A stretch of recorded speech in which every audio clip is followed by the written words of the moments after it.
ये वीडियो एक धार्मिक और तांत्रिक ग्रंथों पर आधारित ज्ञानवर्धक प्रस्तुति है।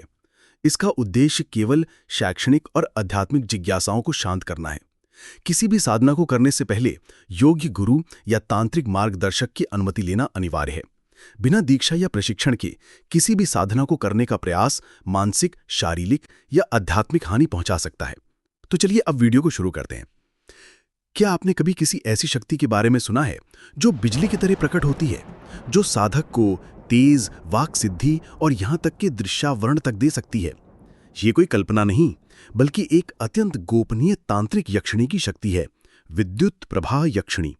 इस साधना का उल्लेख मिलता है प्राचीन रुद्रयामल तंत्र, शक्ति संगम तंत्र और गुई यक्षिणी तंत्र में। परंतु ये साधना ना तो आम है और ना ही इसे कोई भी कर सकता है। साधना का सही काल और स्थान।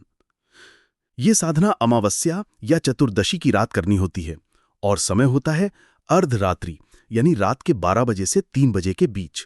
स्थान या तो शमशान भूमि या फिर कोई निर्जन शिव मंदिर जहां कोई बाधा ना हो।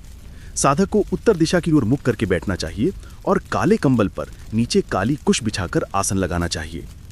इस साधना में निम्न वस्तुएं आवश्यक होती हैं: शुद्ध शमशान की भस्म, काले तिल, घी का एक दीपक जो जाप के अंत तक बुझना नहीं चाहिए, लाल पुष्प, सिंदूर और सबसे महत्वपूर्ण काली मिर्च और लौंग की 108 दानों की माला।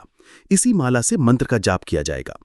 साधना की विधि: रात्रि के ठीक 12 बजे आप एकांत स्थान पर पहुंचें, काले आसन पर बैठें और घी का दीपक जलाएं।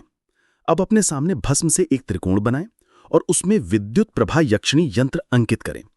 यदि यंत्र ना हो तो मंत्र पर ही ध्यान केंद्रित करें। यंत्र पर सिंदूर और पुष्प अर्पित करें और आंखें बंद करके विद्युत प्रभा का ध्यान करें। फिर मंत्र का जाप आरंभ करें। हर जाप के साथ कल्पना करें कि एक विद्युत सी चमकती नारी आपके चारों ओर घूम रही है। सिद्धि के लक्षण: यदि साधना ठीक हो रही हो तो साधना के दौरान या पश्चात आपको कुछ संकेत मिलने लगते हैं। बिजली की हल्की चमक जैसे दृश्य, अचानक तेज हवा या कंपन, किसी अदृश्य स्त्री की गंध या आवाज और कभी-कभी स्वप्न में विद्युत तेजस्विनी नारी का दर्शन। विशेष सावधानियां: इस साधना में भय या संदेह की कोई जगह नहीं है।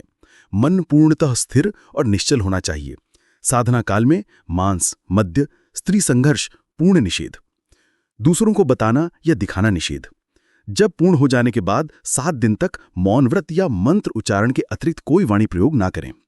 विद्युत प्रभा यक्षिणी कोई साधारण सत्ता नहीं, बल्कि ये गुप्त, तीव्र और तेजस्विनी ऊर्जा है जो केवल उसी साधक के पास आती है जिसका मन, संकल्प और साधना तीनों शुद्ध हों। और अब अंत में सबसे महत्वपूर्ण, जिसके बिना यह साधना हो ही नहीं सकती, विद्युत प्रभा यक्षिणी का मूल मंत्र है ओम ह्रीं ऐं विद्युत प्रभायै नमः।